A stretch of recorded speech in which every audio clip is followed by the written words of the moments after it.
The government of Belize and the previous owners of BTL have arrived at a settlement on the company. It has been an issue that has spanned about 6 years. Prime Minister Dean Barrow, flanked by the Executive Chairman of Telemedia, Nat Vasquez, and Financial Secretary Joseph Waite, made the announcement. We have reached an agreement with the former shareholders of BTL, the Employees Trust, and with British Caribbean Bank Limited.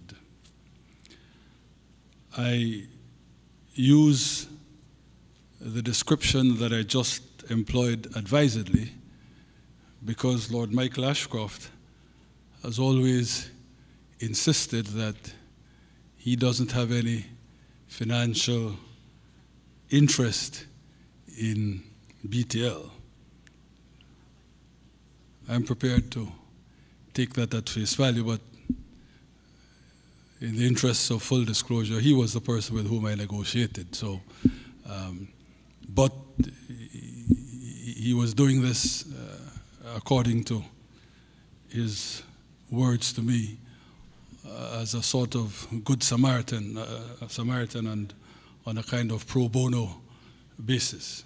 Ink was put to paper last Friday, and tomorrow we will take to the House a bill for an act to appropriate further sums of money in order to pay compensation, and we will also take the Telecommunications Acquisition Settlement Act 2015.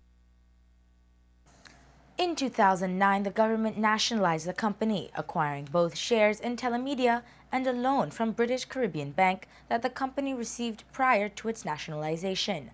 The previous owners took the government to court, and the matter ended up at the Caribbean Court of Justice. The CCJ had indicated that it would hand down its ruling in its next session that begins in October. However, that is now a moot point since a settlement was reached.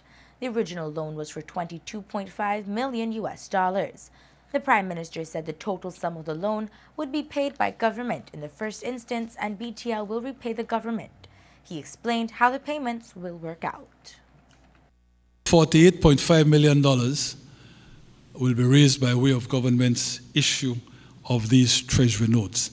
Central Bank naturally buys the treasury notes, gives us the $48 million on sales, and there's a queue, there'll be a queue.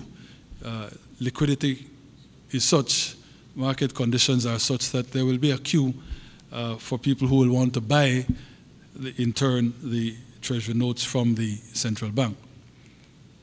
The good BTL will service those treasury notes. So in terms of that $48 million, it costs the government nothing, not even immediately. Central bank gives us the money, they unsell in the normal course, then it is our obligation to service the interest to those who have bought the notes and who hold the notes. If anybody wants to redeem, that would be our obligation. We don't think that's likely. We expect to roll over notes. Bottom line is, though, that it is Don Natilio who, in fact, will take up the servicing, Don Natilio and BTL, the servicing of the treasury notes. So it costs government nothing. The balance of the money that we have to pay under the award to BCB will again be a mix. Since it is ultimately for BTL, they are finding $10 million in cash. And so that will be used to pay a portion of the balance. $15 million in dividends that BTL has for government that were frozen by the CCJ will be used to add to that 10 million. So we're getting 25 from BTL, 10 of which is their own money, 15 of which belongs to us. And then the additional 19 million or so we're getting from, you guessed it, Petro Caribe.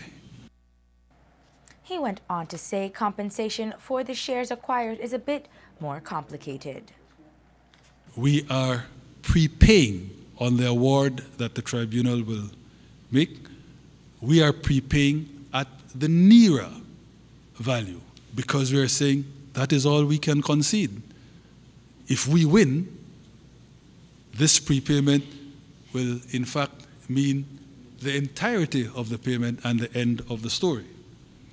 But if the tribunal finds that the correct valuation is in excess of the NERA valuation, at which rate we're paying from now, we will then, or we are agreeing to pay the difference between the NERA valuation, which we are prepaying, and the amount that the tribunal would have awarded.